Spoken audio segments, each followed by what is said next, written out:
Bonjour, voilà, donc c'est Patrick, nous voici pour cette sixième petite vidéo. Donc aujourd'hui nous allons parler du baptême de l'esprit et la marche par l'esprit, donc qui fait un peu suite aussi donc à la précédente vidéo.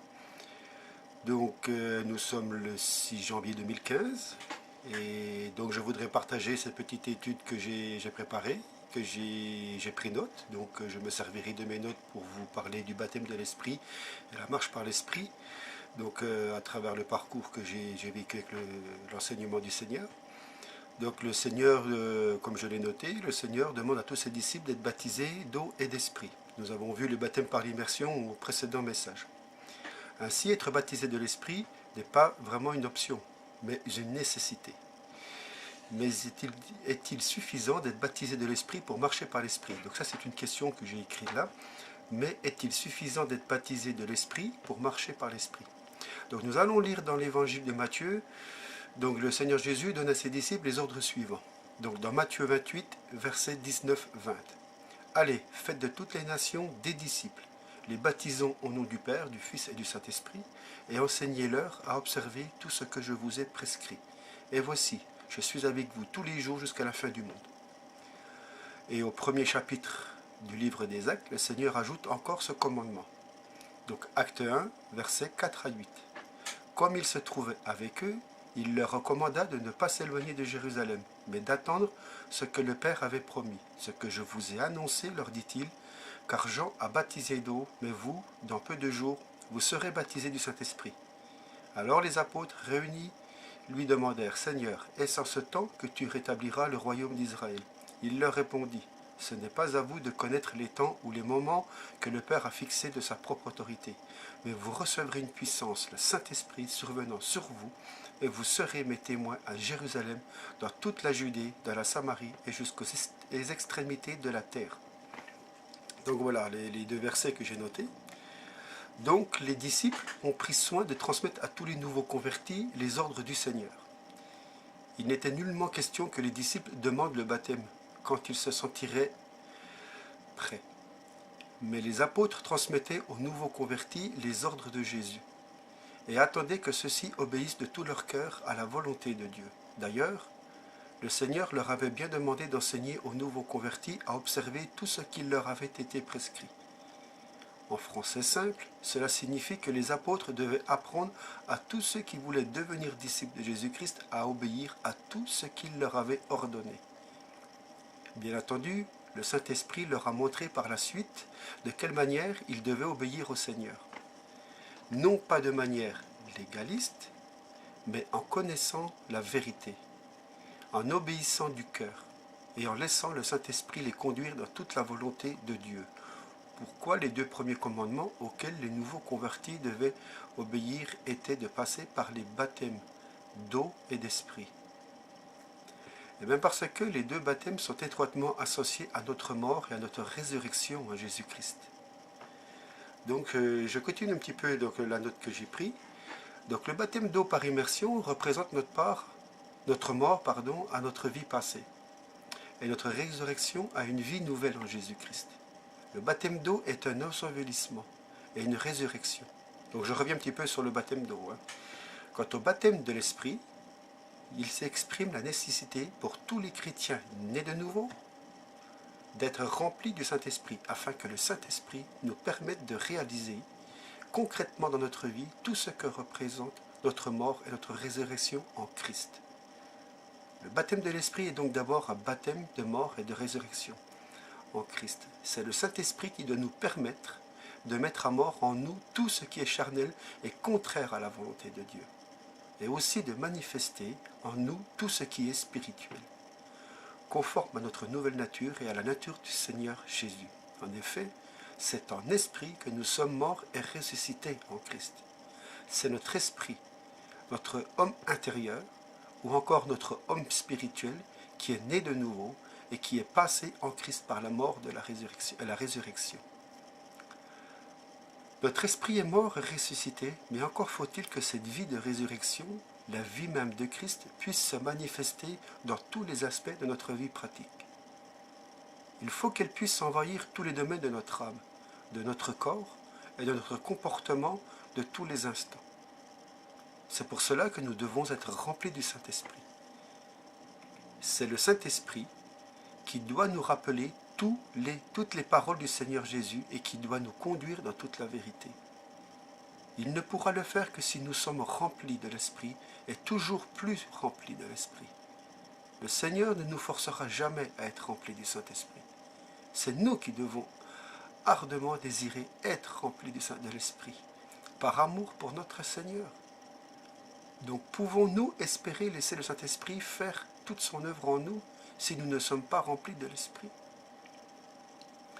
Puisque Dieu veut nous conduire dans toute la vérité, être rempli de l'Esprit est donc la chose la plus facile et la plus simple au monde. Dieu nous donne toujours son Esprit à ceux qui le lui demandent. Vous lirez ça dans Luc 11, verset 13. Et à ceux qui lui obéissent dans Actes 5, verset 32. Si nous voulons obéir à Dieu, le Seigneur nous remplira de son Esprit au moment même où nous le lui demandons dans la prière. Mais nous devons croire que nous avons été exaucés quand nous avons prié et que Dieu a rempli en nous tout ce qu'il pouvait remplir. Être rempli de l'Esprit ne dépend pas de faire, ne dépend pas de parler en langue ou d'exercer les dons spirituels. C'est exactement le contraire. C'est le fait de parler en langue et d'exercer les dons spirituels qui dépendra du fait que nous avons d'abord été remplis de l'Esprit. Nous devons d'abord croire que nous avons été remplis de l'Esprit, avant de voir s'accomplir les signes qui accompagnent et suivent le baptême de l'Esprit. Ainsi, nous sommes remplis de l'Esprit dès le moment où nous le demandons au Seigneur, et nous devons le croire. Mais par la suite, le Seigneur veut que nous soyons toujours plus remplis de son Esprit, à mesure que Dieu étendra nos limites spirituelles et nous purifiera peu à peu de tout ce qui est charnel. Nous ne devons donc pas nous contenter de demander au Seigneur d'être remplis de l'Esprit au début de notre conversion, mais nous devons constamment désirer être toujours plus remplis de l'Esprit. Tous les premiers chrétiens dans l'Église primitive étaient baptisés d'eau et d'Esprit, dès le début de leur conversion. Les apôtres veillaient à ce qu'ils en soient ainsi, sans aucune exception, car ils voulaient que les ordres du Seigneur soient respectés. Il n'était pas question de laisser un nouveau converti attendre même une seule journée d'être baptisé d'eau et d'Esprit. Mais nous pouvons constater dans les actes des apôtres et les épîtres que beaucoup de chrétiens baptisés de l'Esprit restaient encore très charnels, jusqu'à ce que Paul reçoive la révélation de la croix et de la marche par l'Esprit. Si le baptême de l'Esprit est absolument indispensable dès le début de notre vie chrétienne, est-il donc suffisant pour nous permettre de marcher par l'Esprit? Certainement pas. Nous ne devons pas nous tromper à ce sujet. Donc je vais continuer un petit peu plus loin, ce petit travail. Ce n'est pas parce que l'on a été baptisé de l'Esprit que l'on va aussitôt et automatiquement marcher par l'Esprit, d'une manière digne du Seigneur.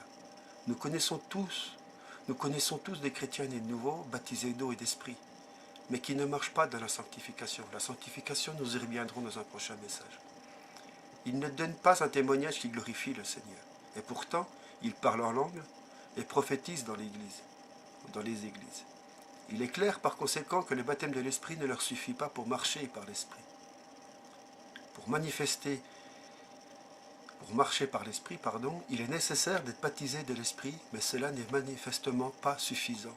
Beaucoup de chrétiens pensent à tort que ceux qui parlent en langue, qui prophétisent ou qui exercent des dons spirituels puissants sont nécessairement des chrétiens spirituels. C'est possible, mais rien ne saurait être plus faux en général. Pourquoi? Parce qu'un chrétien spirituel est celui qui a d'abord compris l'œuvre de la croix. Nous y reviendrons dans un prochain message de l'œuvre de la croix, de la prédication de la croix. Donc c'est bien celui d'abord qui a compris l'œuvre de la croix et qui a appris à marcher par l'Esprit. Au-delà de son baptême de l'Esprit, le chrétien spirituel a compris qu'il avait été crucifié avec Christ. Et il a aussi compris de quelle manière il pouvait pratiquement annuler la loi de péché et de la mort dans sa vie, par la loi de l'esprit de vie en Jésus-Christ. Certains pourraient dire, il n'est pas nécessaire d'être baptisé de l'esprit pour comprendre l'œuvre de la croix et apprendre à marcher par l'esprit. Certes, il n'est pas nécessaire d'être baptisé de l'esprit, ni même d'être né de nouveau pour avoir une compréhension intellectuelle de l'œuvre de Jésus-Christ accomplie à la croix. ni pour apprendre les principes fondamentaux de la marche par l'esprit. Mais ce que le Seigneur nous demande, ce n'est pas seulement de comprendre ces choses, c'est de les vivre, et de les vivre par l'esprit. Et pour les vivre par l'esprit, il faut les croire. Il nous faut une foi vivante, celle qui permet de produire l'action concrète de l'esprit dans notre vie. Comprendre est une chose, mais croire en est une autre. Bien plus importante. On peut comprendre les conditions du salut en Jésus-Christ sans jamais croire. Or, c'est seulement par la foi que l'on est sauvé. C'est aussi par la foi que l'on est baptisé par l'Esprit, de l'Esprit. C'est enfin par la foi que l'on peut apprendre à marcher par l'Esprit. Nous savons que la foi vient de ce que l'on entend, qu'on comprenne. Et ce que l'on entend vient de la parole de Dieu. Vous lirez ça dans Romains 10, 17. La foi est une ferme assurance, certitude, des choses qu'on espère, une démonstration de celles que l'on ne voit pas. Vous lirez ça dans Hébreux, chapitre 11, verset 1. Donc, c'est bien le Saint-Esprit qui nous fait comprendre la vérité de Dieu, et c'est encore le Saint-Esprit qui nous donne la certitude absolue que nous possédons déjà les choses que Dieu nous a annoncées, et que nous les verrons donc s'accomplir dans notre vie. Nous ne pouvons pas avoir la foi, ni une foi forte, si notre cœur est encore encombré de doutes, de craintes et de conceptions humaines. Le vrai disciple du Seigneur Jésus, c'est celui qui désire non seulement connaître et comprendre la vérité de son Dieu, mais aussi la mettre en pratique et la vivre. Pour cela, il faut être rempli de l'Esprit. C'est notre amour pour le Seigneur qui nous motive à garder précieusement toute vérité que nous avons comprise dans le bon trésor de notre corps. Nous ne serons jamais satisfaits par une simple compréhension de la vérité. Nous ne serons satisfaits quand cette vérité nous transformera complètement et se manifestera parfaitement dans notre vie. Car la vérité, c'est Dieu lui-même. La vérité, c'est le Seigneur Jésus. Le Seigneur Jésus n'est pas un concept. Il est une personne vivante. Il se révèle à nous en tant que le chemin, la vérité et la vie. Sa parole nous le dit. C'est pour que nous nous engagions résolument sur ce chemin de vérité et de vie, afin que nous puissions atteindre le but qui nous est proposé. Et ce but, c'est encore Jésus. Il est la porte. Il est le chemin. Il est aussi le but. Ainsi, notre baptême initial dans le Saint-Esprit ne pourra accomplir son objectif que si nous désirons absolument et ardemment laisser au Saint-Esprit toute l'attitude pour manifester Christ en nous. Le but du baptême de l'Esprit, c'est de nous révéler pleinement la personne et l'œuvre du Seigneur, Jésus, afin de pouvoir la manifester dans notre vie de tous les jours. Et nous ne pourrons que le manifester que lorsque tout ce qui fait obstacle à sa manifestation sera ôté. Le seul obstacle à la manifestation du Seigneur Jésus dans notre vie, c'est la chair, cette loi de péché. Nous y reviendrons dans un prochain message. Nous rentrerons en détail dans cette chair, la loi de péché. Nous aurons une conception très étriquée du baptême du Saint-Esprit. Si nous limitons ce baptême au parler en langue et à l'exercice des dons spirituels, la première fonction du baptême de l'Esprit est de révéler et mettre à mort en nous tout ce qui est charnel, afin de révéler pleinement la vie de l'Esprit, qui est aussi la vie de résurrection du Seigneur Jésus. C'est pour cela que l'apôtre Paul écrit aux Corinthiens, dans 1 Corinthiens 14, verset 2. En effet, celui qui parle en langue ne parle pas aux hommes, mais à Dieu, car personne ne le comprend, et c'est en esprit qu'il dit des mystères. Dans 1 Corinthiens 14, verset 4, il dit « Celui qui parle en langue s'édifie lui-même ». L'édification spirituelle consiste toujours à devenir de moins en moins charnelle et de plus en plus spirituelle.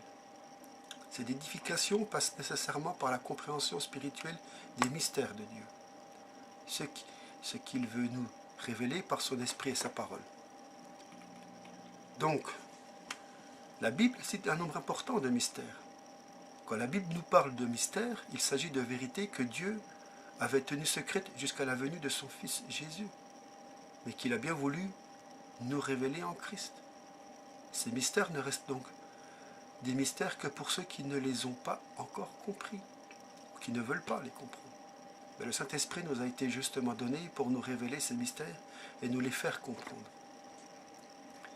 J'ai listé un petit peu tous ces mystères avec des passages de la Bible, donc que j'ai notés, je vous les redonne.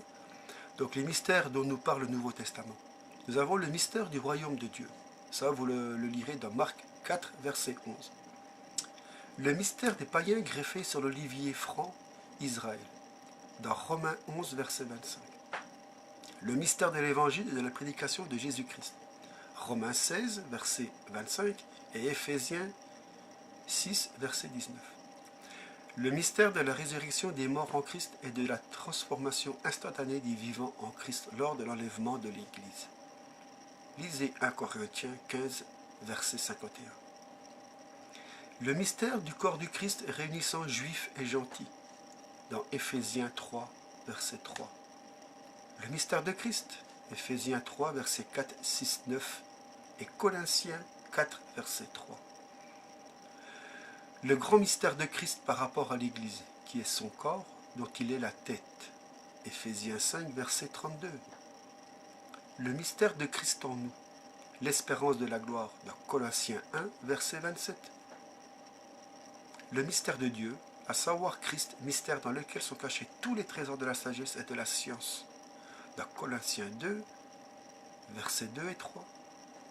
Le mystère de l'iniquité, 2 Thessaloniciens 2, verset 7.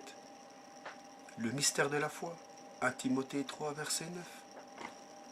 Le mystère de la piété, 1 Timothée 3, verset 16. Le mystère des 7 étoiles dans la main droite du Seigneur, Apocalypse 1, verset 20. Le mystère de Dieu qui s'accomplit à la 7e trompette, Apocalypse 10, verset 7. Le mystère de Babylone la Grande, Apocalypse 17, verset 5. Et le mystère de la bête qui la porte, Apocalypse 17, verset 7. Voilà ce que j'ai noté pour les mystères. Donc, le Seigneur veut que nous puissions parfaitement comprendre tous ces mystères, car il s'agit de révélations extrêmement importantes pour notre vie spirituelle et notre marche chrétienne.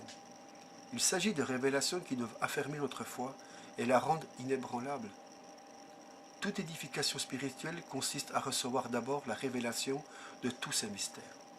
Cette révélation va ensuite alimenter puissamment notre foi, car la révélation de ces mystères nous fait pénétrer dans le cœur du royaume de Dieu, et aussi dans le cœur de notre Dieu.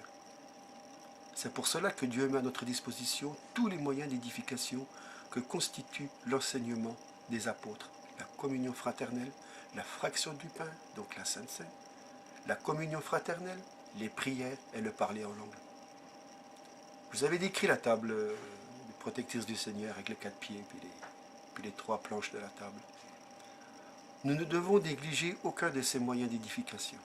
Mais je n'hésite pas à affirmer que, parmi tous ces moyens, le plus puissant d'entre eux et le plus simple à utiliser est sans contester de parler en langue.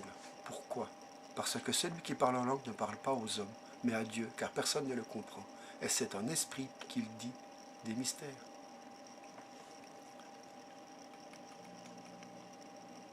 Donc celui qui parle en langue est engagé dans une conversation spirituelle avec Dieu lui-même. Cette conversation est directement inspirée par le Saint-Esprit et n'aborde que des sujets qui intéressent le Seigneur au plus haut point. Ces sujets touchent au mystère profond que nous venons de citer et qu'il veut nous révéler. En parlant en langue devant le Seigneur, le Saint-Esprit ouvre un canal spirituel qui fait descendre dans notre intelligence la compréhension de tous les mystères de Dieu. C'est ainsi que le parler en langue nous permet de recevoir la révélation spirituelle les plus profondes. Nous pourrons ensuite attacher notre foi à ces révélations. Nous pourrons aussi les expliquer aux autres avec clarté et simplicité. Ne négligeons donc pas l'exercice du parler en langue. Ne nous contentons pas de croire que le Seigneur nous a remplis de son esprit lorsque nous le lui avons demandé. Mais laissons le Saint-Esprit se manifester par les langues divines qu'il voudrait bien nous communiquer.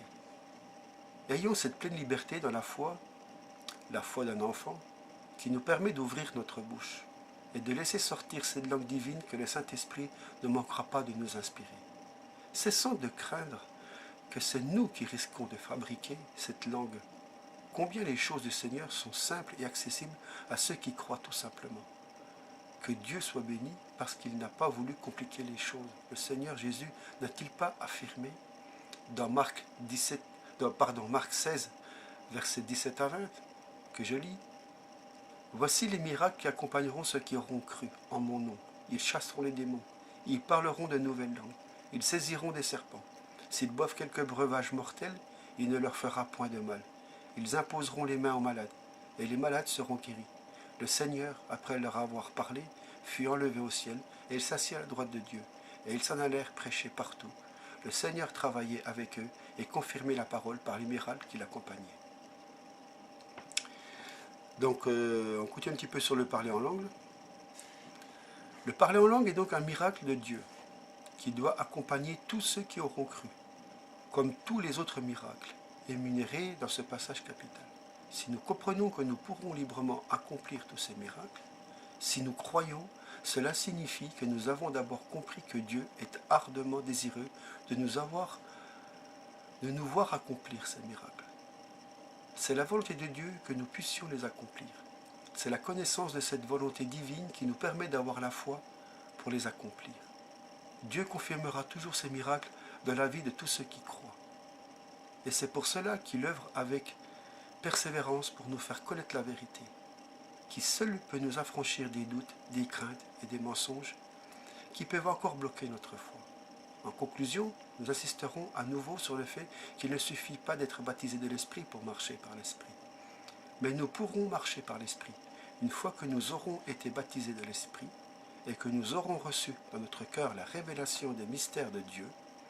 Par la révélation progressive de ces mystères, notre communion avec le Seigneur grandira sans cesse.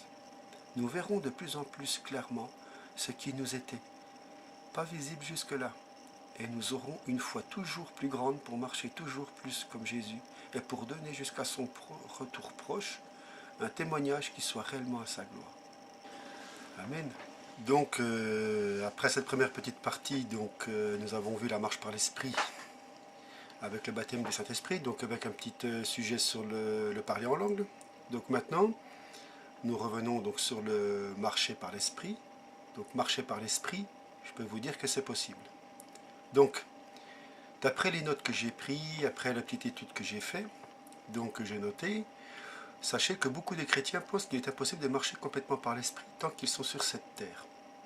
Donc, certains ont tellement essayé de le faire, sans succès, qu'ils ont abandonné toute nouvelle tentative, complètement découragés. Pourtant, il s'agit d'un ordre du Seigneur pour nous. Il a donc aussi pourvu tout ce qui nous était nécessaire pour permettre de lui obéir. Marcher par l'Esprit est le plus grand défi lancé par Dieu à l'humanité. Marcher par l'Esprit, c'est marcher comme Christ a marché quand il était sur cette terre. C'est quelque chose d'absolument impossible à l'homme naturel. Christ est infiniment tout autre, infiniment au-dessus de cette créature déchue qu'est l'homme naturel, ce que nous sommes avant d'accepter Jésus. Autant l'Orient est éloigné de l'Occident, autant la nature de Christ est éloignée de la nature charnelle de l'homme non régénéré. Donc, Dieu le savait, Dieu sait, et il devait donc bouleverser l'ordre des choses actuelles pour nous permettre de marcher par l'Esprit. Il devait faire une œuvre extraordinaire, une œuvre qu'aucun homme n'a jamais pu et ne pourra jamais faire. Dieu ne peut accepter comme parfait que ce qu'il a lui-même créé. Après avoir achevé sa merveilleuse création et créé l'homme à son image, le premier Adam, Dieu s'est exclamé, c'est très bon. Tout était parfait au commencement. Dieu avait créé un être humain aussi proche de lui qu'il pouvait le faire, un être à son image, à sa ressemblance, à la ressemblance de Jésus, son Fils unique. Il voulait un homme parfait, un être à son image, capable de recevoir sa vie et sa nature afin qu'il puisse adorer et servir son Créateur comme il le mérite. Dieu voulait remplir cet homme et l'espèce humaine qu'il devait engendrer par la suite. Donc de toute sa gloire afin de constituer collectivement comme une épouse parfaite pour son Fils. Cette épouse, sans rite ni tache, ni rien de semblable, pouvait alors pleinement satisfaire le cœur de Dieu, parce qu'elle était issue de lui et remplie de lui. Mais Dieu voulait aussi que cet être humain puisse l'aimer librement. le choisir librement comme Seigneur, Maître et époux. Il ne voulait pas d'une créature dépourvue de libre arbitre, incapable de choisir de demeurer avec son époux. Son Dieu, excusez-moi. Le texte était un abrégé. Incapable de lui dire « Seigneur, je t'aime, et j'ai choisi de rester avec toi, de dépendre de toi, de vivre de ta vie et de te glorifier. » Donc on voit qu'on est incapable de lui dire ceci. Donc Dieu voulait d'un être qui puisse choisir librement, en toute connaissance de cause, de l'aimer et de demeurer avec lui. Dieu savait qu'il prenait ainsi un risque, celui de voir cette créature utiliser son libre arbitre pour choisir de s'éloigner de lui, pour aller auprès des dieux qui ne le sont pas. C'est le chemin funeste qu'avait choisi Lucifer et une partie de ses anges par orgueil et par rébellion. C'est hélas le chemin qui décidèrent de suivre nos premiers parents, Adam et Ève. Par leur désobéissance, ils se sont coupés de la seule source de vie et se sont jetés, eux et toute leur descendance, dans de terribles épreuves et dans la mort. Mais Dieu n'a pas été pris au dépourvu. Dans sa préscience, il savait tout ce qu'il allait arriver et avait déjà prévu la solution finale. Le Père pouvait compter sur l'obéissance parfaite de son Fils bien-aimé, Jésus, afin de rétablir les droits du trône divin. La désobéissance de l'homme devenait l'occasion pour Jésus de glorifier le Père au plus haut point, de remporter sur Satan la mort et le péché, une victoire totale et définitive, et de restaurer l'homme dans la position qu'il aurait toujours dû occuper. Mais cette victoire devait être remportée à un grand prix, celui de la mort et du sang précieux de Jésus. C'est par sa mort que l'agneau de Dieu a vaincu la mort, et par sa glorieuse résurrection qu'il a renouvelé toutes choses en lui. Tous ceux qui allaient accepter Jésus comme leur sauveur et Seigneur pourraient de nouveau entrer dans le plan magnifique de Dieu. Par la grâce de Dieu, ils allaient pouvoir entrer en Christ, comme Noé et sa famille sont entrés dans l'arche. En Christ, ils allaient pouvoir passer une création nouvelle. Par la foi en Christ, Dieu allait pouvoir leur redonner sa vie éternelle, former Christ en eux et les transformer à son image, pour qu'ils puissent le glorifier au plus haut point. Par cette nouvelle créature en eux, cet esprit nouveau qu'il allait leur donner, Dieu pouvait leur permettre de marcher comme Jésus avait marché et de vivre comme il avait vécu, car c'est Jésus en eux qui allait le leur permettre, Christ en nous, l'espérance de la gloire. Donc nous allons voir un petit peu le côté de l'homme par rapport à l'esprit, l'âme et le corps. Pour bien comprendre comment se déroule le plan de Dieu dans notre vie, nous devons également bien comprendre comment est constitué donc cet être humain que Dieu a créé à sa ressemblance. Ce qui est toi et moi. Et ce qui s'est passé d'abord au moment de la chute, puis ensuite, au moment de notre nouvelle naissance en Christ, l'homme a été créé en 3 parties. Nous sommes composés d'un esprit, d'une âme et d'un corps. Il est bon de nous rappeler comment le premier homme, Adam, fut créé. Adam. Donc dans Genèse 2, verset 7, j'ai noté l'Éternel, donc par rapport à ma Bible seconde, l'Éternel Dieu forma l'homme de la poussière et de la terre. Il souffla dans ses narines un souffle de vie et l'homme devint un être vivant. Le texte original dit exactement ceci. L'Éternel Dieu forma l'homme de la poussière de la terre, il souffla dans ses narines un esprit, rua, de vie et l'homme devint une âme vivante. Donc nous voyons que Dieu a créé l'homme de ses propres mains, à base de terre, d'argile, et il souffla sur cet homme. Donc Dieu forma d'abord le corps de l'homme, fait de tous les aimants de la création terrestre. Puis il souffla en lui l'esprit. Au moment de la rencontre de l'esprit avec le corps, l'homme devint une âme vivante, une personnalité vivante. L'âme est entrée en activité, a commencé à fonctionner à partir du moment où l'esprit est entré en contact, en relation directe avec le corps physique. L'âme est donc un instrument intermédiaire entre l'esprit et le corps. L'esprit est la centrale de vie en nous. C'est l'esprit qui donne la vie. Sans l'esprit, le corps est mort. La Bible dit, dans Jacques 2, verset 26, « Comme le corps sans âme, littéralement sans esprit, est mort, la foi sans les œuvres est morte. » Donc combien il est important de traduire les mots originaux correctement. C'est le corps sans esprit qui est mort, car il n'est pas relié à la source de vie qui est l'esprit. Pour bien comprendre en quoi consiste la marche par l'esprit, il est donc absolument indispensable de bien faire la différence entre l'esprit et l'âme. Si l'on ne comprend pas cette différence essentielle, il nous sera impossible de marcher correctement par l'esprit. L'esprit, il faut le répéter, est la centrale de vie de notre être. C'est en lui qu'est la vie. L'esprit est un être complet. C'est lui qui fut réellement créé à l'image de Dieu au départ. L'esprit d'Adam était aussi proche que possible de l'esprit du Seigneur. À part le fait qu'il n'était pas Dieu, mais il était rendu participant de la nature divine par son union avec Dieu. Il recevait un flot constant de la vie divine et était rempli de la gloire de Dieu. Cet esprit avait une volonté, des pensées et des sentiments. C'est l'esprit d'Adam qui était le centre de son être véritable. Cet esprit était très puissant et possédait un grand nombre de qualités qui lui avaient été conférées par son divin créateur. Donc j'ai listé ces quelques qualités. L'esprit d'Adam pouvait communiquer et communier librement avec Dieu. Il communiait avec Dieu par un contact spirituel direct, d'esprit à esprit, sans avoir besoin de l'action de l'intellect ni de l'intervention de l'âme. Deuxièmement, l'esprit d'Adam pouvait pleinement et librement adorer Dieu en esprit et en vérité. Seul l'esprit possède ces facultés d'adoration spirituelle qui satisfait pleinement le cœur du Père. Cette adoration spirituelle n'a pas besoin de paroles pour s'exprimer. Elle dépasse et transcende l'activité de l'âme. Troisièmement, l'esprit d'Adam pouvait capter la pensée de Dieu par simple intuition spirituelle immédiate. Cette capacité d'intuition spirituelle est le propre de l'esprit. Il s'agit d'une révélation immédiate qui n'est pas le fruit de l'activité intellectuelle. Dernièrement, l'esprit d'Adam pouvait aussi exercer sa volonté libre. Il pouvait avoir des pensées et exprimer des sentiments, tout comme son créateur. Dieu est esprit, mais il pense.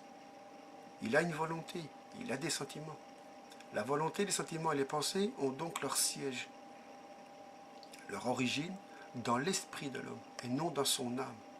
L'âme n'est que l'instrument qui permettait à Adam, qui nous permet à nous aussi, de transmettre au niveau du corps et du monde physique les volontés, les pensées et les sentiments de son esprit.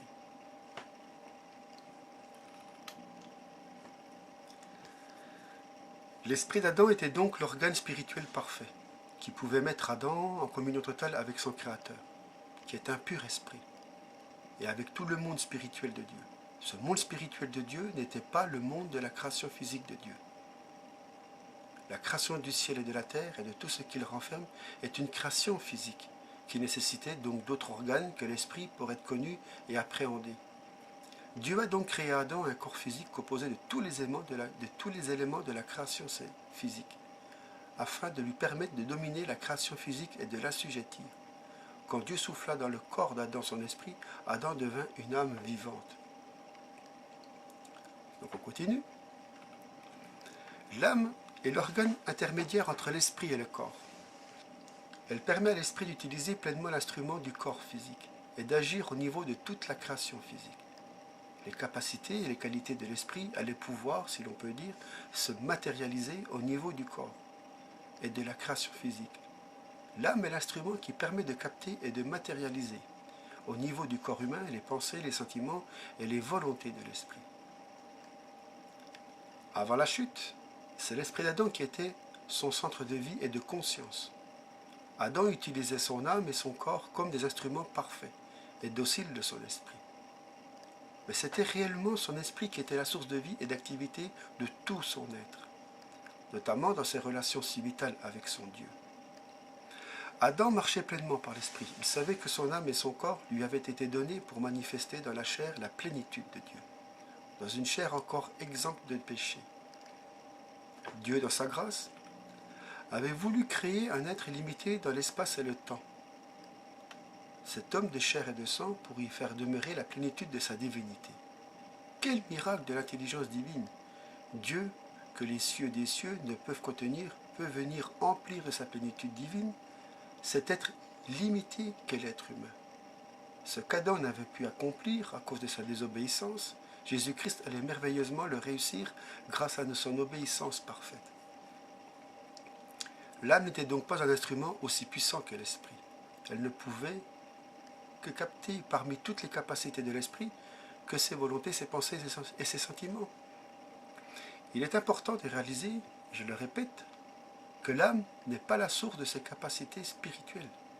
Elle n'est que l'instrument qui permet de les capter et de les transmettre au corps et à tout le monde physique. Donc l'origine des volontés, des pensées, des sentiments, c'est l'esprit. Comme l'esprit d'Adam était parfait et pur, et en communion constante avec l'esprit de Dieu, toutes les volontés, toutes les pensées et tous les sentiments d'Adam étaient purs et saints. Son âme était limpide, son corps également était pur et immortel. Comprenez-le bien. Un parfait instrument pour transmettre la vie de l'esprit au niveau de la création physique. Adam vivait en permanence dans la lumière divine, sans connaître le mal. Ce n'est qu'après la chute que l'homme et la femme devinrent conscients du bien et du mal. Avant la chute, Adam et Ève vivaient essentiellement au niveau de l'esprit. Leur âme et leur corps n'étaient que des instruments dociles au service de leur esprit. Mais c'était leur esprit qui était l'organe essentiel, car c'est lui qui les mettait en relation et en communion avec Dieu. Donc la chute fut causée par la désobéissance d'Adam et d'Ève. Ève fut séduite parce qu'Adam n'avait pas veillé sur sa vie spirituelle ni contrôlé régulièrement qu'elle avait conservé la parole de Dieu dans son intégralité et sa pureté. Ève fut séduite à cause de son ignorance. Mais Adam ne fut pas séduit. Il désobéit volontairement par amour pour sa bien-aimée, qu'il ne voulait pas perdre. Ce faisant, il choisit de mettre son amour pour sa femme au-dessus de son amour pour le Seigneur. Ce fut le premier acte d'idolâtrie qui entraîna sa chute lamentable. Le péché entraîna une rupture immédiate de la communion qui existait entre l'esprit et l'homme, et l'esprit de Dieu. Peut-il y avoir communion entre la lumière et les ténèbres? Dieu, qui est sans péché, ne pouvait plus être en communion avec un être humain qui venait d'accepter le péché dans sa vie. La rupture fut donc immédiate, et l'esprit de l'homme fut plongé dans la mort et dans les ténèbres. La gloire de Dieu quitta Adam et Ève, elles se retrouvèrent nues, spirituellement et physiquement. La mort spirituelle n'est autre que la rupture de tout contact spirituel avec Dieu. La mort spirituelle n'est pas un anéantissement, c'est une vie sans Dieu, une vie coupée de la source éternelle de vie et d'amour divin. Cette vie sans Dieu ne pouvait que produire tous les fruits amers du péché et de la mort que nous constatons aujourd'hui dans l'espèce humaine. La chute produisit une autre conséquence funeste immédiate. La rupture du contact spirituel vivant avec Dieu entraîna pour Adam et Ève l'établissement d'un contact avec Satan et d'une dépendance de l'esprit du mal. Satan est également un esprit, mais un esprit déchu. Il est le prince de la mort et des ténèbres, le père du mensonge. Satan avait été le premier à rompre sa communion spirituelle avec Dieu et à entrer dans la mort spirituelle. Satan emploie à présent pour le mal toute la puissance de son esprit déchu. Il a toujours voulu détourner à son profit l'adoration qui revenait à Dieu seul. La chute d'Adam et Ève allait faire tomber l'espèce humaine sous la dépendance et la domination de Satan. Dieu, dans sa grâce, n'a pas permis qu'Adam et Ève utilisent toute la puissance de leur esprit déchu pour servir le mal comme Satan. Le Seigneur a, pour ainsi dire, entouré l'esprit d'Adam et d'Ève d'une coquille protectrice. Leur centre de conscience, autrefois fixé au niveau de leur esprit, s'est déplacé au niveau de l'âme, qui est devenu dès lors le centre de leur personnalité. Rapidement, les hommes n'ont même plus été conscients, pour la plupart, qu'ils avaient un esprit. Aujourd'hui, beaucoup n'en prennent pas conscience. Ils ont pleinement utilisé les facultés de leur âme pour construire un monde et une société sans Dieu. Mais l'accès au monde spirituel leur était interdit, car ce monde spirituel, après la chute, ne pouvait être que celui de Satan. Donc regardez, toutes les pratiques de l'occultisme, de la magie, de la sorcellerie ne sont que des moyens illicites de pénétrer dans le domaine surnaturel de Satan. et d'utiliser à nouveau la puissance de l'esprit coupé de Dieu pour l'assouvissement des mauvais esprits d'une nature déchue et corrompue. Les seuls êtres humains qui sont pleinement conscients d'avoir un esprit et qui utilisent sa puissance avec l'aide des démons sont donc les sorciers, les magiciens et les occultistes. Les autres hommes vivent au niveau de leur âme. Ils peuvent recevoir de temps à autre des flashs qui proviennent de leur esprit, de l'intuition, de la révélation, des pressentiments. Mais ils ne contrôlent pas ces phénomènes et souvent les craignent. La seule activité de l'esprit qui reste salutaire aux hommes déchus est celle de la conscience, qui est l'une des prérogatives de l'esprit. Écoutez bien, avant la chute, l'homme n'avait conscience que du bien. Après la chute, il est effectivement devenu conscient du bien et du mal. La conscience qui parle plus ou moins clairement au cœur de tous les hommes est une petite voix placée par Dieu dans leur être intérieur le plus profond, afin d'indiquer à l'homme la voie du bien et celle du mal. Ne négligeons pas et nous savons que nous tous, quelque chose nous parle à l'intérieur, que ce soit du bien ou que ce soit du mal. Nous ressentons tous ceci. On dit souvent, une petite voix m'a dit, une petite voix me dit cela.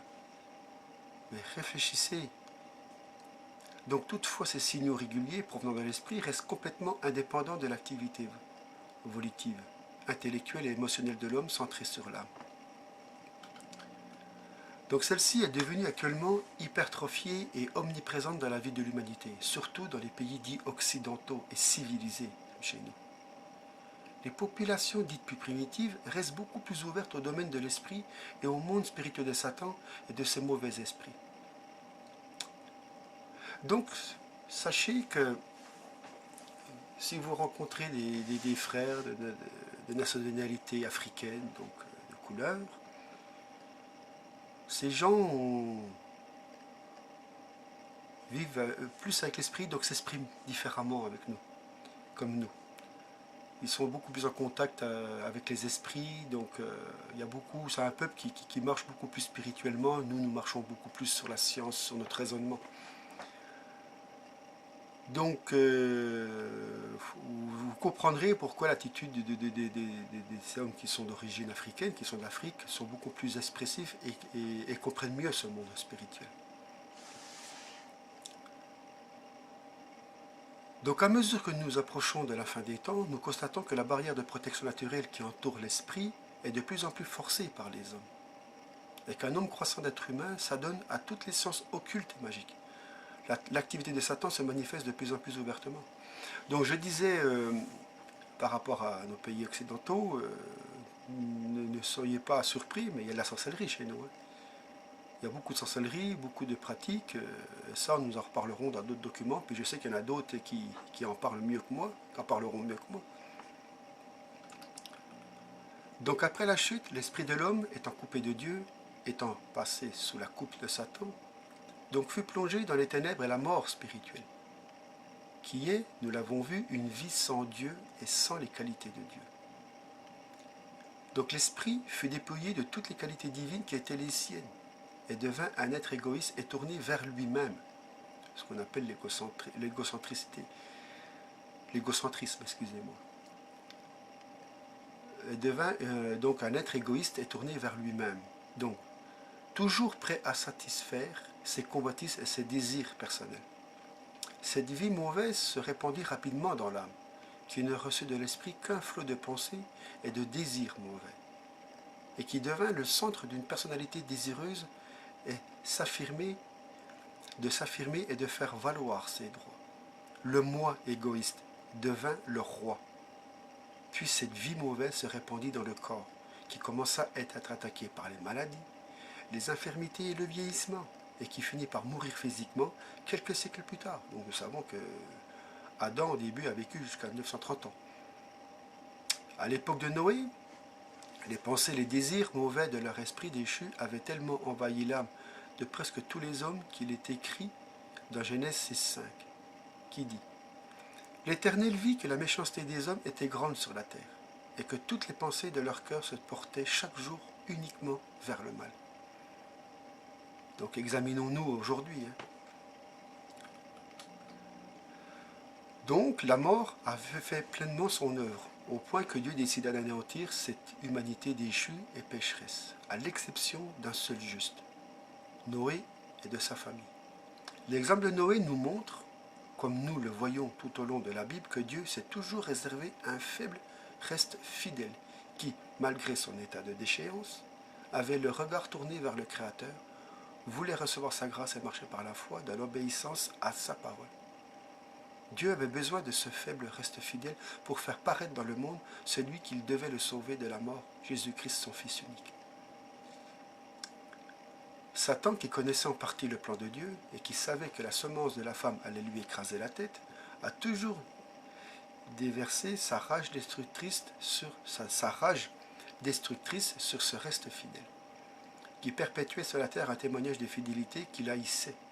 Mais, inéluctablement, le plan de Dieu a continué à se dérouler tout au long de l'histoire de l'humanité, et au temps fixé, Jésus naquit d'une vierge, comme les saints prophètes l'avaient annoncé, afin de racheter l'humanité du péché et de la mort.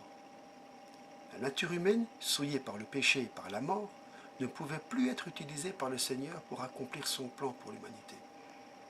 Il n'était plus possible, ni même désirable pour lui, d'employer ce qui était condamné à mort. La loi de péché et de mort avait trop complètement envahi tout l'être humain, dans toutes ses parties, et jusque dans la moindre des cellules de son corps. Il fallait, pour le Seigneur, bâtir quelque chose d'entièrement nouveau, construire du neuf.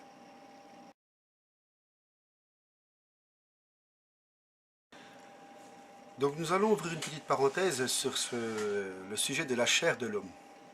Donc qu'est-ce que c'est que cette chair? D'où vient la chair de l'homme? Donc cette loi de péché. Donc, nous allons creuser un petit peu plus dans ce message. Donc dans la Bible tout entière nous parle largement de l'état de dépravation de la nature humaine déchue. Tous les hommes sont pécheurs, sachez-le, et sous l'empire du péché. Nous naissons au monde pécheurs. Ils sont sous la domination d'une loi implacable, héritée de leur père dès la naissance. Nous héréditons de tout ce qui est accumulé depuis nos ancêtres, plus nos propres péchés pendant notre vie. Cette loi de péché et de mort se manifeste très tôt et les pousse à la rébellion et à toutes sortes d'actes impurs. Cette loi, initialement implantée dans l'esprit, a fini par envahir l'âme et le corps de l'homme et par se fixer dans ses membres. Actuellement, un être humain non régénéré en Christ, donc non, qui n'a pas accepté Jésus, chacune de ses pensées, chacun de ses sentiments, chacune de ses volontés, et même chacune des cellules de son corps physique sont soumis à la loi inéluctable du péché et de la mort. Toute l'œuvre de Saint-Esprit est de convaincre les hommes qu'il n'y a strictement rien de beau aux yeux de Dieu, dans leur nature humaine déchue, et que tout ce qu'ils pourraient offrir au Seigneur, et qui proviendrait de cette nature déchue, ne pourrait jamais être agréable par Dieu. Si nous n'acceptons pas Jésus, si nous ne passons pas par cette nouvelle génération, donc dans cette marche par l'Esprit, tout ce que nous faisons sur cette terre, même si nous le faisons de bonne conscience, de bonne nature, tout ça ne passe pas, ne compte pas. Le fils d'Adam ne l'avait pas compris, Caïn, mais Abel en avait eu la révélation. Il savait que seul le sang d'un agneau sans tache pouvait être agréable à Dieu. Il avait reçu la révélation par le Saint-Esprit qu'il fallait un sacrifice de sang. Donc vous voyez, nous revenons, nous creusons et ça revient au message précédent. Qu'il fallait un sacrifice de sang innocent pour oser s'approcher du Dieu de l'univers. Il fut le premier à recevoir une lumière sur ce qu'était la marche par l'Esprit. Son frère Caïn, pleinement animé par la loi du péché et de la mort, chercha à présenter à Dieu le fruit de ses propres œuvres. C'est le principe fondamental de tout effort religieux des hommes. Inacceptable pour Dieu, Caïn finit par tuer son frère Abel. Celui qui marche par la chair persécutera toujours celui qui va obéir à l'Esprit du Seigneur. Ce que Paul appelle la chair est donc une loi spirituelle de péché et de mort, inscrite tout d'abord dans l'esprit de l'homme déchu, et qui a fini par se fixer dans ses membres physiques. C'est pour cette raison que Paul, par extension, appelle chair cette loi spirituelle de péché et de mort. L'homme naturel, non régénéré par la foi en Jésus-Christ, est tout entier dominé par cette loi de péché et de mort, dans son esprit, son âme et son corps. Une seule loi agit dans son être, celle du péché et de la mort. En revanche, le chrétien qui est passé par une nouvelle naissance spirituelle en Christ voit deux lois agir dans son être. La loi de l'esprit de vie en Jésus-Christ qui anime son esprit régénéré, et la loi du péché et de la mort qui continue à agir dans son âme et dans ses membres, tant qu'il n'a pas compris comment marcher par l'esprit. Nous reviendrons plus loin sur ce conflit. Donc, nous reviendrons. Paul dira, dans Romains 7, verset 19-24, je lis, « Car je ne fais pas le bien que je veux, et je fais le mal que je ne veux pas. Et si je fais ce que je ne veux pas, ce n'est plus moi qui le fais, c'est le péché qui habite en moi. Je trouve donc en moi cette loi. Quand je veux faire le bien, le mal est attaché à moi. Car je prends plaisir à la loi de Dieu, selon l'homme intérieur. Mais je vois dans mes membres une autre loi, qui lutte contre la loi de mon entendement, et qui me rend captif de la loi du péché, qui est dans mes membres. Misérable que je suis, qui me délivrera du corps de cette mort? » Donc Paul avait compris. Donc l'homme intérieur dont parle Paul est son esprit régénéré, qui veut faire le bien selon la loi de Dieu, mais il y a dans ses membres une autre loi, celle du péché et de la mort, qui empêche Paul de pratiquer le bien qu'il souhaite faire dans son esprit. C'est la situation initiale de tous les chrétiens sans exception, jusqu'à ce qu'ils aient compris, jusqu'à ce qu'ils comprennent par la parole de Dieu et le Saint-Esprit comment se libérer du pouvoir de cette loi du péché et de la mort qui habite dans leurs membres. Donc pour restaurer pleinement son plan pour l'humanité, Dieu devait donc détruire la vieille nature de péché de l'homme déchu. Faire passer cet homme déchu par une nouvelle naissance spirituelle, qui est la résurrection de son esprit. Lui apprendre ensuite à ne plus marcher selon la chair, loi de péché et de mort qui demeurera dans ses membres jusqu'à la résurrection du corps physique. La résurrection du corps physique, nous en parlerons pendant l'enlèvement. Et à marcher selon son esprit, par l'intermédiaire de l'esprit régénéré de l'homme, habité et contrôlé par l'esprit de Dieu. Rien de tout cela n'aurait pu être accompli sans l'intervention souveraine et glorieuse de Jésus-Christ, de sa mort expiatoire sur la croix et de sa résurrection victorieuse. C'est pour cette manifestation, c'est pour être manifesté et reconnu dans ses saints qu'il a souffert et qu'il est mort. Voilà. Il a englouti dans sa mort toute l'ancienne création souillée par le péché. Et il a recréé par sa résurrection un monde nouveau, entièrement délivré de la domination du péché et de la mort. Gloire à son nom.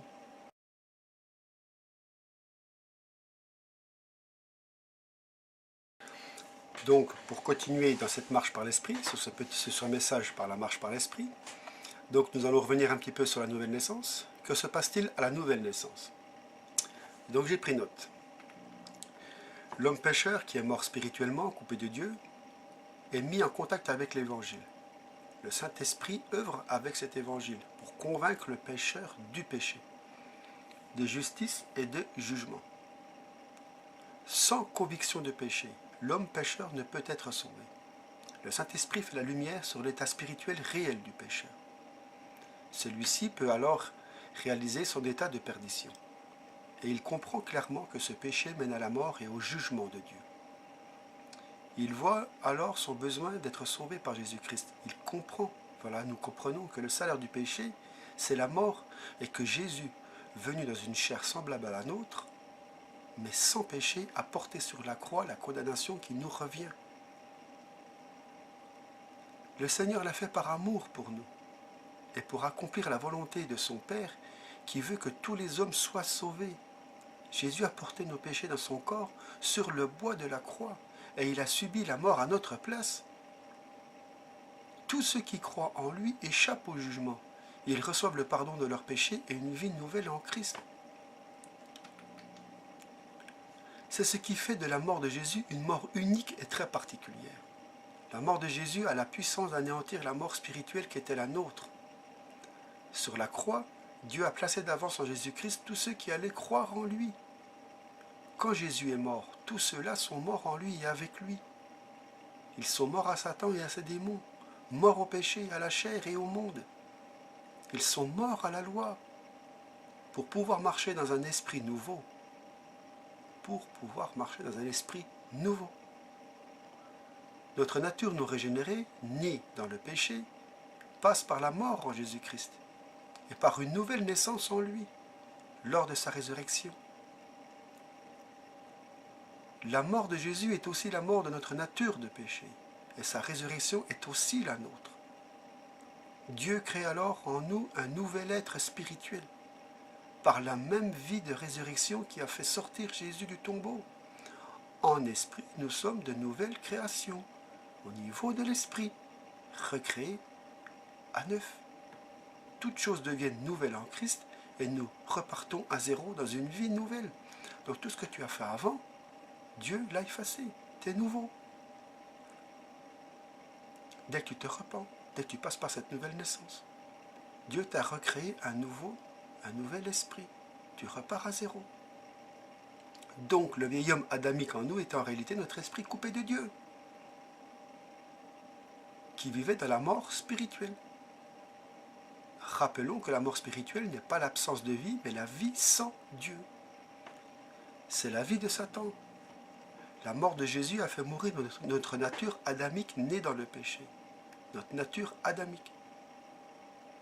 La résurrection de Jésus l'a fait ressusciter dans une vie nouvelle qui est celle de Dieu. Notre esprit régénéré, ressuscité, devient un homme nouveau en Christ, créé à neuf, je me répète, selon Dieu, à l'image de Dieu, dans une justice et une sainteté que produit la vérité. Éphésiens 4, verset 24. Il nous faut absolument bien comprendre que notre homme intérieur, notre esprit régénéré, est une nouvelle création spirituelle en Jésus-Christ. Il est recréé juste, saint et parfait, participant de la nature divine. Il est créé à l'image même de Jésus-Christ, de même que Jésus est l'image du Père. Notre esprit nouveau est créé à l'image de Jésus-Christ. Nous ne devenons pas des petits dieux, et nous ne serons jamais Dieu, mais nous devenons, par la grâce de Dieu, participants de la nature divine, fils et filles du Dieu vivant par la foi en Jésus-Christ. Mais quelle grâce!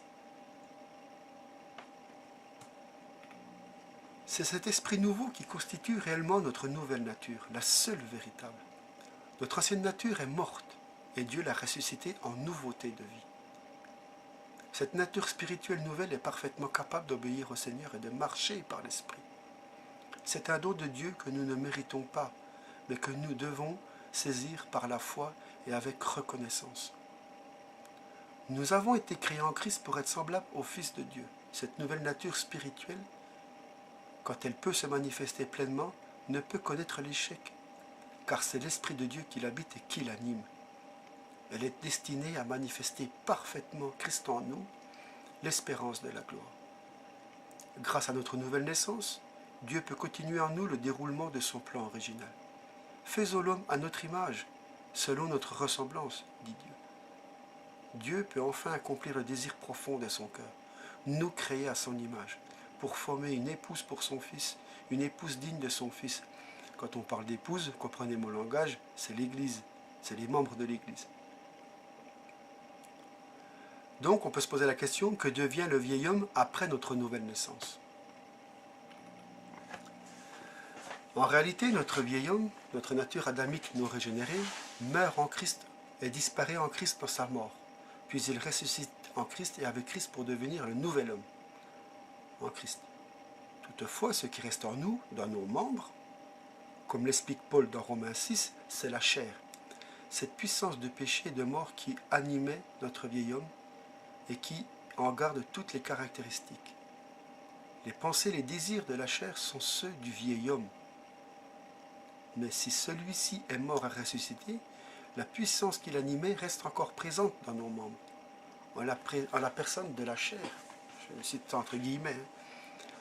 La chair restera présente dans nos membres jusqu'au retour de Jésus ou jusqu'à notre mort physique. Toutefois, si nous n'avons pas encore été délivrés de la présence de la chair dans nos membres, nous avons été définitivement délivrés de sa domination et de son pouvoir grâce à la mort et à la résurrection de Jésus. Nous avons été libérés du contrôle et de la tyrannie de la chair. Toutefois, pour que cette libération soit effective dans la pratique, nous devons cesser de marcher selon la chair pour marcher selon l'esprit. Nous devons apprendre de Dieu à nous dépouiller des œuvres de la chair et à nous revêtir du fruit de l'esprit. Paul appelle la chair une loi de péché et de mort. La chair est donc une puissance spirituelle qui habite dans nos membres, dans notre corps physique encore soumis à la mort. Cette puissance spirituelle n'est pas un démon, mais elle a des pensées et des désirs qui sont semblables à ceux de Satan. La chair est remplie de pensées et de mauvais désirs, rebelles et impies. La chair est la source de tous les péchés et de toutes les mauvaises œuvres de la chair. Vous comprendrez et lirez ça dans Galates 5, versets 19-21. La chair n'est pas notre vieil homme, mais comme elle est la puissance de péché et de mort qui animait notre vieil homme, elle continue à être appelée par extension le vieil homme en nous. Tous les aspects charnels de notre vieil homme, sa nature, son caractère, étaient façonnés par la chair. La chair qui habite dans nos membres présente donc toujours le même visage que celui de notre vieil homme.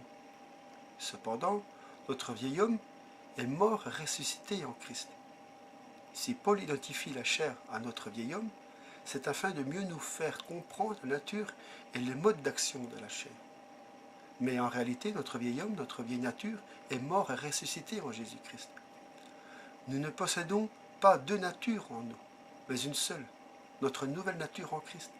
Mais la puissance de péché et de mort qui animait notre vieille nature reste encore présente dans notre membre, notre corps physique.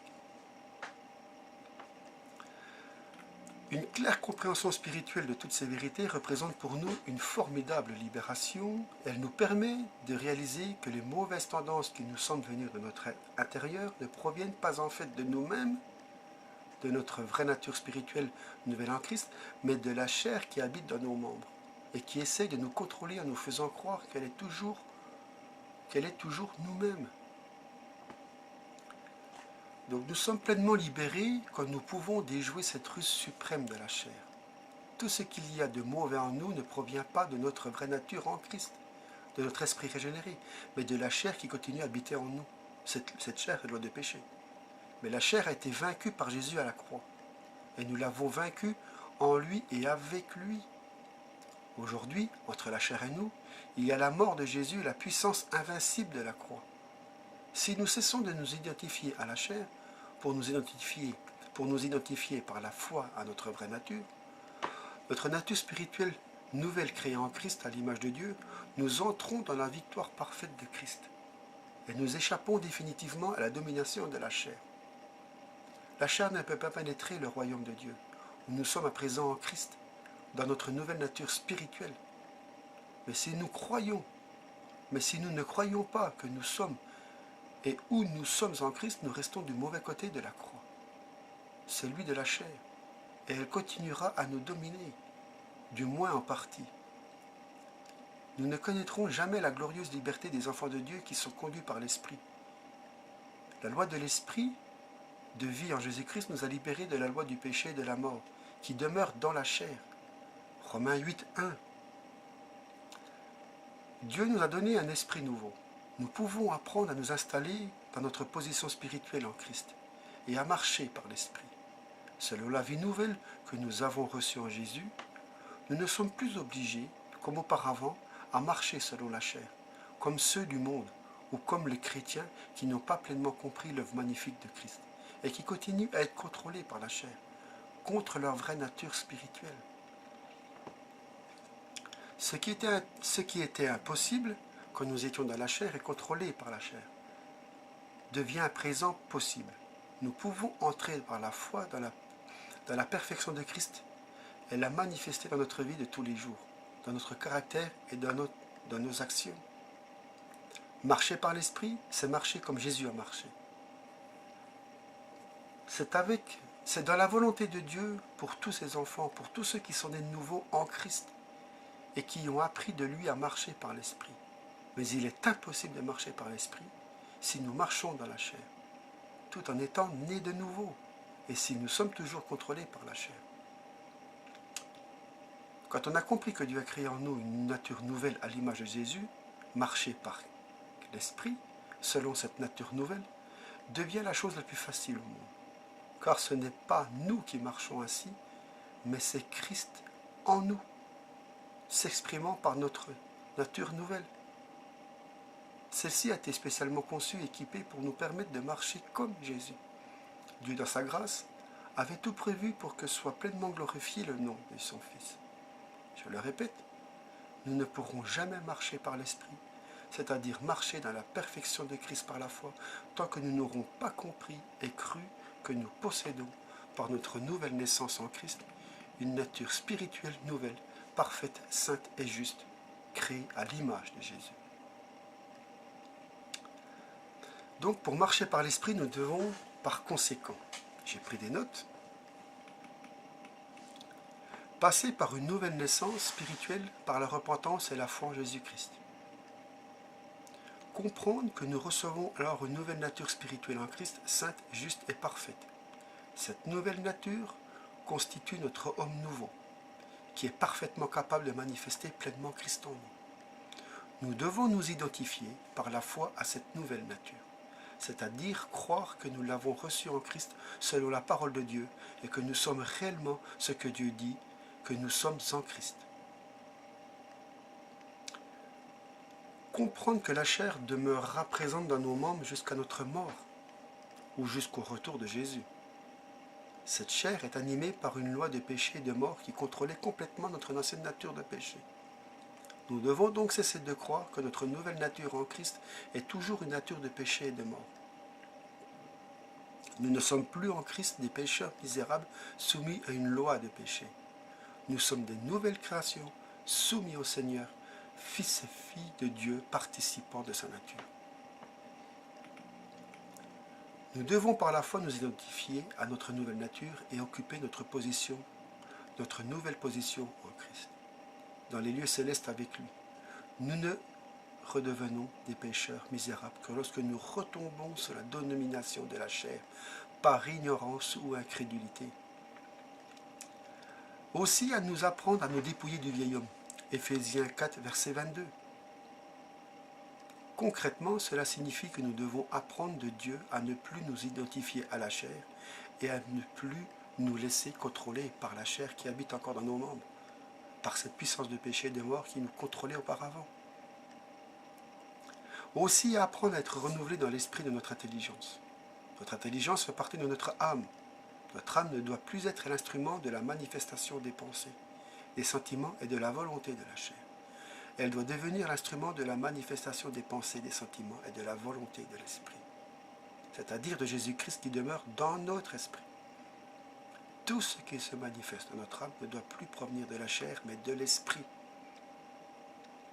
Apprendre à nous revêtir de l'homme nouveau aussi, créé selon Dieu dans une justice et une sainteté que produit la vérité. Éphésiens 4, 24. Cela signifie que nous devons apprendre à manifester dans notre vie de tous les jours, à chaque instant, cette nature spirituelle nouvelle que nous avons pleinement reçue à notre nouvelle naissance.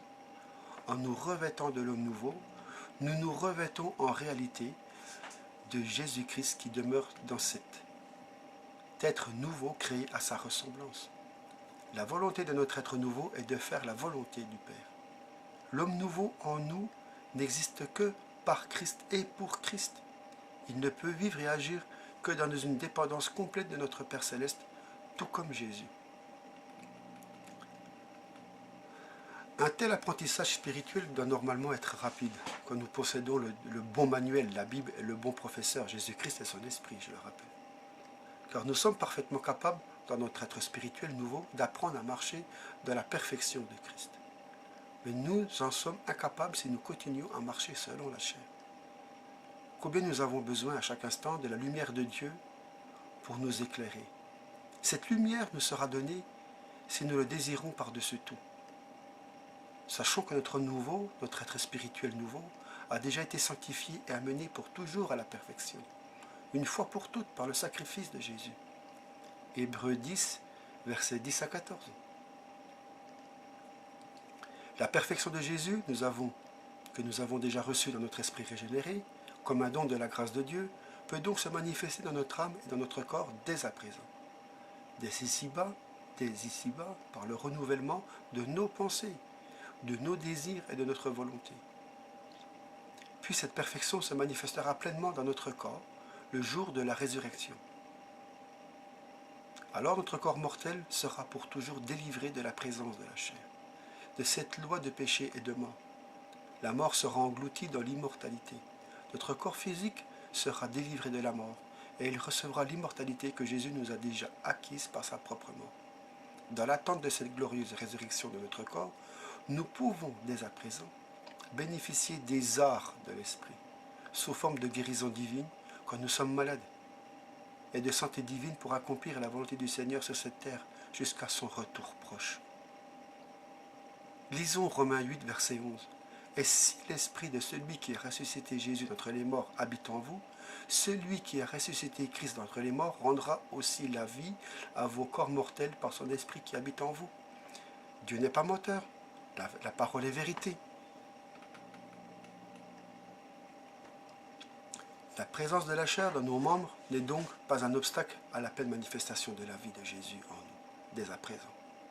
Notre âme et notre corps, qui furent si longtemps les instruments de la chair, peuvent devenir des instruments dociles de l'esprit et de la volonté de Dieu.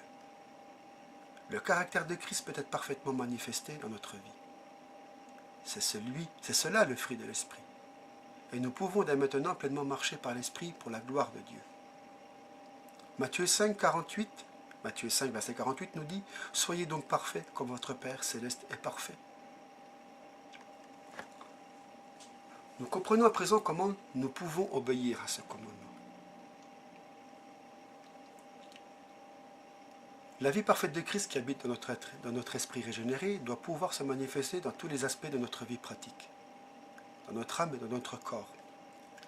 Nous devons apprendre à affranchir notre âme et notre corps de la loi de péché et de mort qui vient de la chair. Notre esprit a déjà été affranchi de cette loi pour passer à une autre loi, celle de l'esprit de vie en Jésus-Christ. Le Seigneur veut nous apprendre à affranchir notre âme et notre corps de la loi du péché et de la mort. C'est pour cela qu'il nous faut passer par le processus de sanctification. Je vous l'ai dit, on y reviendra à la sanctification. Toute l'œuvre de la sanctification, qui commence dès notre nouvelle naissance, ne concerne que notre âme et notre corps. Notre esprit nouveau n'a pas besoin d'être sanctifié, puisqu'il a été créé dans la sainteté de Christ. Il a seulement besoin d'être purifié quand il est éclaboussé par les impuretés de la chair. Comprenez le contexte, hein? Tant que notre âme et notre corps sont encore contrôlés par celle-ci. La sanctification, œuvre du Saint-Esprit et de la parole de Dieu, consiste à discerner tout ce qui reste charnel dans notre âme et dans notre corps, et à nous en libérer par la foi en l'œuvre de Christ à la croix, et à laisser se répandre la vie de Dieu, la vie de l'Esprit qui passe par notre esprit régénéré, dans toute notre âme et dans tout notre corps. C'est cela, apprendre à nous dépouiller du vieil homme et à nous revêtir de le nouveau. Si nous croyons, c'est Dieu qui le fera en nous et qui rendra toutes choses parfaites dans notre vie pour le jour de Christ.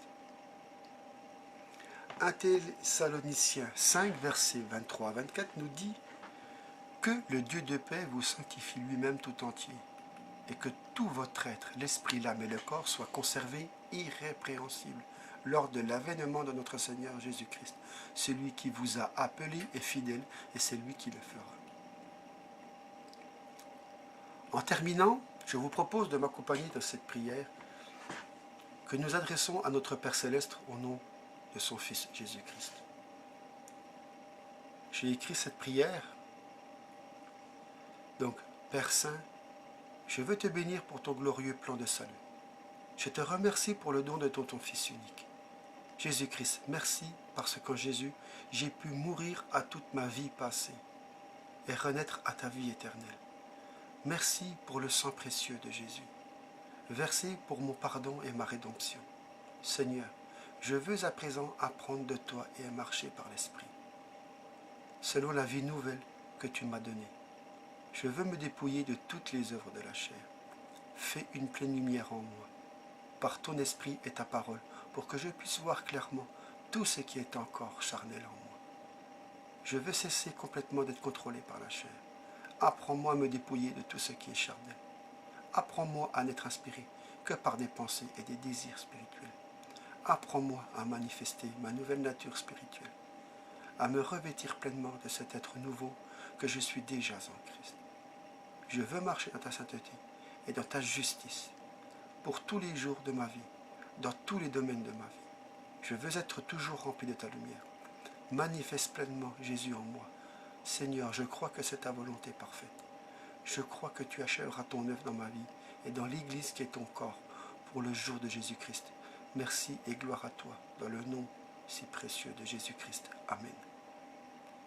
Merci Seigneur, merci Père, pour tout ce que tu fais en nous Seigneur et tout ce que tu apportes. Et je veux partager ce que tu m'as apporté Seigneur.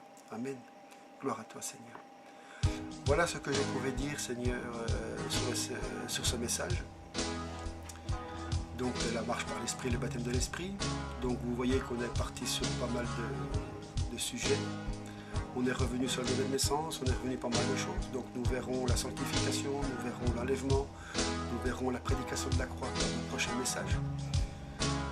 Et pour ceci, je vous dis à bientôt et soyez tous bénis. Que le Seigneur vous accompagne. Amen.